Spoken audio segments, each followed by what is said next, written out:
I feel like this has officially become the beanie of bad news. I was wearing this last year in like my worst albums video, I think my worst songs as well. I'm just gonna have to retire it after this year. There's too much negativity contained in one space.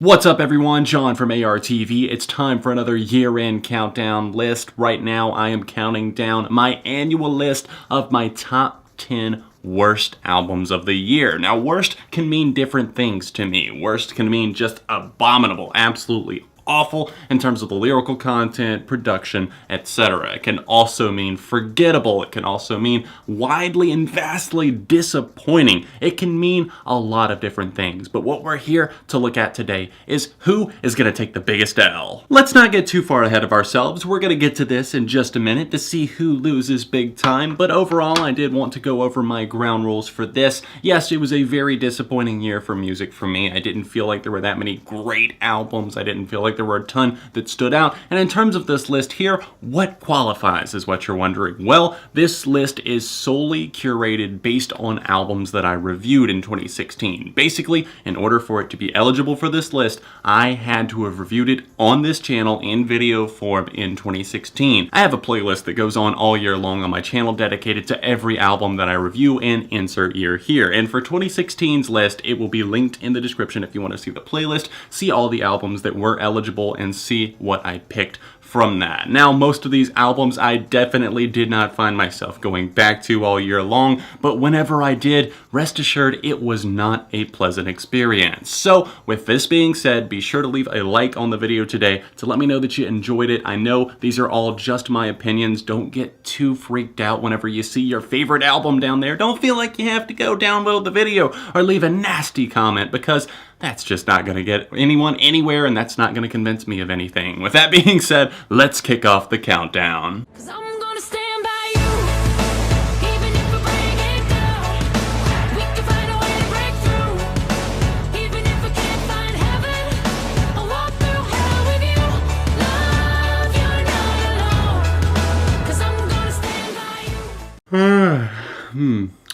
Who now? Rachel Platten? Who? I honestly wouldn't be surprised if I got that comment, but yes, Rachel Platten did exist in 2016. She had an album that dropped right at the beginning of the year. I'm talking like first week of January, dead zone. That's how much faith the label didn't have in her. Whenever I heard Fight Song, I didn't get angered like so many did. I don't hate that one in particular. It's the idea that surrounds it. She's swarming with outside influences. She's swarming with things that have already been done before. And I realized that this girl is 35 years old. You're 35 and these are the songs that you're making? She's making stuff that pretty much is up any adult contemporary radio station's platform. She's really catering to that audience, I feel like. In here, she churns out a record wildfire that is just littered with songs that I can't even be bothered to remember. I'm looking through the song titles here and I'm like, I just checked out this record again for the purpose of this video and I don't even remember what they are. I didn't put it too far up on my list just because it's more forgettable than anything else. I wouldn't say I'm outraged by this one, but I just get an unsettling feeling like, this is deja vu. I've heard this all before.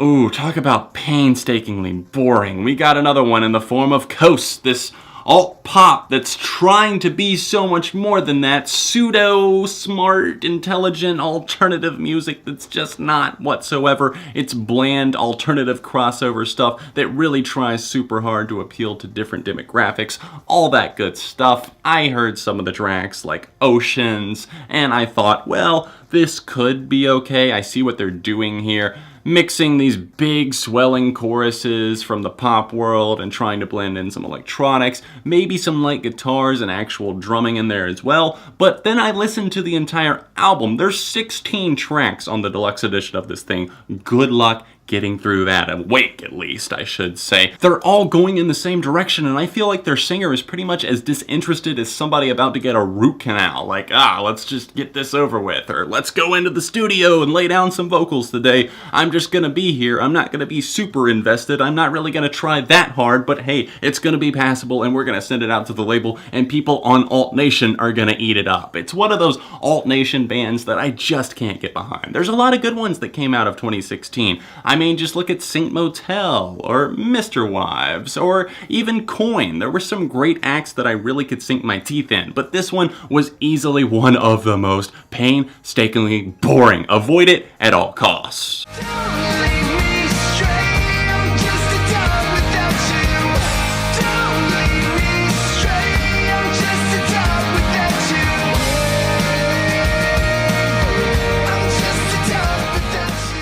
Don't worry, you're not the only one that forgot that Good Charlotte put out a comeback record this year. This is one of those bands that I truly just feel like I outgrew. I just really don't want much to do with them. Even revisiting some of their classic songs, it's a little bit hard for me because I look back and I'm like, that was like my favorite album, or that was my favorite song at one point. I will say that there are some great key moments on this album, like Makeshift Love, that's fantastic. 40 Ounce Dream, it's catchy musically, can't stand the lyrical content. The whole like, oh, what happened to the music scene? Oh, we don't know where we are, we're getting older now, but the whole music scene changed around us. I mean, God forbid that happen. I mean, you guys have been around for like 15, 20 years. You don't think the music scene is gonna change? Do you think Nirvana, if they had been around in 2010, would be facing the exact same things that they faced with the release of Nevermind in 1991? Grow up. Stop trying to cater to your audience. This is not working. I mean, getting Kellen Quinn from Sleeping with Sirens, really? That's who you're gonna have on the track? It's not so much that lame feature as the fact that the rest of this album just doesn't have any heavyweights to it. They can't have any big guns that they're breaking out past like track number 4. Life can't get much better. That's the last one that I actually found any entertainment from.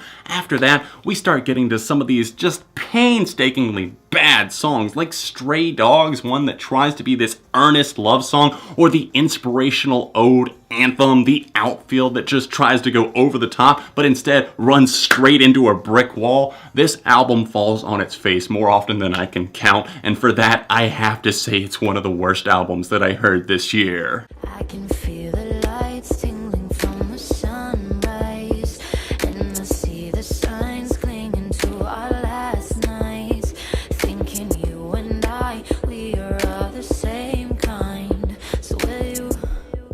You might have missed it where I talked about this album in detail on my 7 most disappointing albums of the year over on Beyond ARTV. There's going to be a link at the end of this video and the little annotation there if you would like to check out that video. But I was basically saying that Tove Lo really let me down with this project because I really did enjoy Queen of the Clouds, her debut. I thought it was a really, really interesting record. It was very different for pop at the time, and I understand now that Tove Lo is going for a little bit of a different direction, but this time around it feels like she either has the beat or else she doesn't have the lyrics. Some of these songs are just awkward and I don't know where she was going with them, like Vibes, the kind of acoustic driven track, and then the awful single Cool Girl, which is trying to really just downplay everything. I understand that it's sarcasm, but you can't hide behind that veil if the song is in fact not there whatsoever. The instrumental on that thing is boring as hell, and all throughout these synth tones are just so monotonous they all get stuck together like glue, and it turns out like a muddled mess that I do not want to come back to.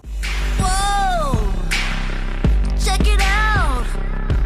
Look at you! Big boy! I'm making it easy for you to go give my love away. Spend the check before it even hits the bank. Gwen Stefani decided to take us down a whole nother rabbit hole of growing up and immaturity. Because you thought Good Charlotte couldn't grow up, well, she is taking an even further leap backwards. With her new record, This Is What the Truth Feels Like. She says this is the most honest that she's ever been, and if she's being honest and this is actually true, then she's on the about emotional level or love level of like a middle schooler. Because I know she's got this new relationship with country star Blake Shelton, all that good stuff, but but seriously, send me a picture. Some of these tracks are just hard to wrap my head around. The Melody Martinez ripped off You're My Favorite with its synthy production, and the vocal style on that one is just kind of excruciating to make my way through. And then Make Me Like You kind of runs circles around all of these tropes that have already been tried so many times, and I understand that pop is a world of regurgitation, but it was pretty blatant here. And Red Flag, oh my god, one of the most annoying things that I heard all year long. It only didn't make my worst songs list because I put it out of my memory. I tried so hard to forget about listening to that track that it actually worked. It clicked. Something in the comments actually reminded me of it, and I was like, oh my god, they brought the Gwen Stefani album out. And of course now that's why it's making my worst list. I came back to it, I listened, I really tried to give it another shot. Maybe I was just in a bad mood the first few times I listened to it. Nope, big red X on this one. That's the only red flag I see. We were drinking on a Tuesday, we were shutting down the bar. You were screaming to Nirvana like the Kurt Cobain you are. All my friends say that girl's lost it, turned to me but I was gone. Tell me you love me, listening to thunder, 'cause when I put on my jean jacket, I still think about you. Hey, where did you go? No! We went from upbeat and fun, catchy as hell pop rock to this? Seriously, this watered down electronic pop music that has no pop to it at all. In fact, the only thing that I can say about this record that it does positively is that it puts me to sleep at night. Whenever I've had a long day, I have a lot on my mind, and I just need to pass out at night. This does it for me. It really takes the cake. I mean, that song I was just playing a sample of there, Jean Jacket, one of the worst and most forgettable songs, insufferable from a band that actually has talent. I think Brian Dales, the lead singer of this band, is really, really good. I've seen them live several times. I know they have a lot of talent up their sleeve. Why hide it? Why waste it on songs like that when you put on your Jean Jacket, memories start flooding back to you? What is this, 1985, and we're in Ferris Bueller's Day Off or some shit? We're not in that movie. We're not in that time frame, and I don't need to hear you singing about your Jean Jacket and all these other really boring and dull stories. I mean, seriously, listening through this album, it was just weird seeing the Somerset, but they had kind of like 50% of their life drained out of them while they were making this record. I heard that they almost broke up, but this is the record that saved them. This is the moment where they came back and wanted to do it and they found rejuvenation. Well, I don't hear that at all. And if this is what you're going to come back with, I just assume you stay gone next time. Ooh, that was mean. I'm coming like a hurricane. I came to fight for the love of the game. Unstoppable, that's why I'm undefeated. Unleashed is the result of a Christian rock band getting complete, full creative control of their record way too many times. At this point, they are settled into a groove. They are cranking them out. They know exactly what the kids playing Xbox Live need to hear to get them pumped up while they're playing zombies on Call of Duty, get jacked up on Mountain Dew, throw this album on, and you will be taking on invisible armies that are oppressing you in no time. My name is no, my sign is no, my number is no. You need to let it go. You need to let it go. Need to let it go. Nah to the I to the no, no, no. My name is no, my sign is no, my number is no. I ponder of Trainor's fate. Her career explodes and then deflates. No one will hire. Too much of a crier. She's such a liar. Oh, Megan, hey. Punk rock band Green Day released a song in 2000 called Walking Contradiction that they did not know would one day become the living form of Meghan Trainor. All throughout her album, Thank You, she contradicts herself by saying on one song, "No, do not approach me, my name is no, I said no, don't talk to me, don't hit on me at the bar," and then she talks about how much she fucking loves herself, the narcissistic asshole that she is. She wonders why she keeps getting on worst list every year, not just from me, but from critics all across the board. It's not because they're haters, honey. It's because you're terrible. And all throughout Thank You, we see her just really spewing all of these songs, sometimes about love and I want to find the right guy, and other times it's, just don't talk to me, leave me alone, I'm doing me, watch me do. She rips off kind of these weird dance flows like Watch Me Do, and then the track I Love Me with Lunch Money Lewis. I mean, well, the guy has potential. But working with Meghan Trainor, man, on this track where she's basically saying the same thing as Me Too. If I was me, I wanna be me too. And then this bitch turns around and wants us to believe on Hopeless Romantic that she actually wants to find love. You just said that nobody should come up and talk to you, leave you alone. Why would anyone approach you ever? And in fact, the day that Meghan Trainor gets married, I'm looking for like a payoff somewhere. I'm like, how much did he get? What is he getting out of this? Is there like a recording contract or something? Because there's no way that anybody is willingly marrying Meghan Trainor. Gun to my head, I still say pull the trigger. I loved you dangerously.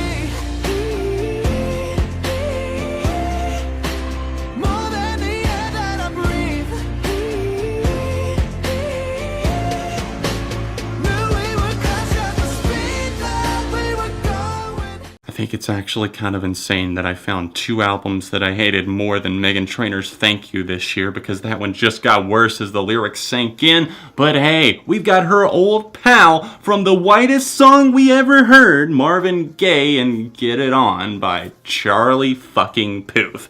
Charlie Puth, the guy who used to sing the little YouTube jingles for like Shay Carl and Shane Dawson, and now suddenly, thanks to the Fast and the Furious franchise skyrocketing his career with See You Again, we are forced with 9-Track Mind, an album that's not even 9 songs. You could not get that right. We had to get an album from him, and you call it 9-Track Mind. Okay, the concept behind it, oh, he's got a 9-track mind, but he also has 9 tracks on the album. No, there's more than that. The dude can't even count properly. You guys probably remember Spectrum Pulse and myself sitting down and tackling this album. I recommend watching that because we tore this one a new one. Honestly, I can't even be bothered to waste another breath on this. Charlie Puth, thanks for nothing, and hopefully 2017 is the year we wave goodbye to you forever. They don't understand, they think I'm a fool. If only they could see, I dream about you. Heaven only knows I do. I dream about you. I really hope those sirens are coming for me, because I'm about to put this album in the grave. Look at this album cover. Do you think that you're gonna get any quality material from a bunch of 40-year-old men popping champagne in a locker room together? No, obviously we are not. Taking one from the Team by Simple Plan, a Canadian pop punk band. I say pop punk because they are not that. I mean, they might have a couple of songs on here that could pass for pop punk, but overall, no. We have lost all credibility for that Simple Plan. At least back in the day, I could defend you by saying, well, at least they've got some pretty guitar-driven stuff that's kind of catchy musically, but the lyrics still suck. Yeah, now we're looking at the lyrical content getting even worse as they are supposedly getting older and maturing. Now we're getting songs like I Refuse, where you're pretty much telling people to like back off and back down, but I'm not exactly sure from what. Like you're rebelling against your parents. Your parents are probably like 80 years old and have nothing to do with you because you're in Simple Plan. I genuinely feel like lead singer Pierre is trying to channel his inner 13-year-old self as he writes some of these tracks. Like perfectly perfect. He's writing this sappy little acoustic song where he's saying, you're perfect to me, essentially. And then we have Problem Child, where I don't even know where to begin on that one. It's called Problem Child, and he's singing, never meant to be a problem child. Like, okay, I'm not exactly sure what this is based on. What event in your life, in terms of recent things happening to you, has inspired this song? And then the painful as hell want to cut out my eardrums song that closes out this album, I Dream About You with Juliet Sims, which hits these awful registers vocally. It's just one of those songs where you made it through this album somehow. 46 minutes of torture, which I feel like could be used by our government to play for other countries. We capture somebody, we need some information. Well, you know what? We've got the new Simple Plan album. No! I feel like these songs are trying so hard to have these big hooks on them, be so catchy, get played on the radio, and somehow it's actually paying off for them. I feel like Simple Plan are more popular now than they have been in a long time. What are we doing, people? Hashtag stop Simple Plan. Get it trending, get it out there, and get it the fuck away from me. Taking One for the Team is the worst album of 2016 for me, taking the cake easily with a 0 out of 5. I hope you guys enjoyed watching me tear into my choices for the top 10 worst albums of 2016. Keep in mind these were all just my picks, and try not to be too offended. A lot of this was done for comedic effect. Obviously, I know it's 2016. I feel like I have to explain that, even though 5 years ago I really don't think I would have had to. Everybody takes things a little bit too personally these days. I am here riffing on some albums that I absolutely detested in 2016, and I hope that that gave you some enjoyment. Be sure to subscribe for future videos, and of course, you can check out more videos linked in the description with my year-end countdowns playlist. Show the video some love by hitting that like button today, subscribe to the channel because friends don't let friends go unsubscribed. All those year-end countdowns I was talking about, full playlist right here, or you can click right here to see the worst albums of 2015. Thanks for watching today. Find me on social media linked in the description, and I will see you guys very soon right here on ARTV.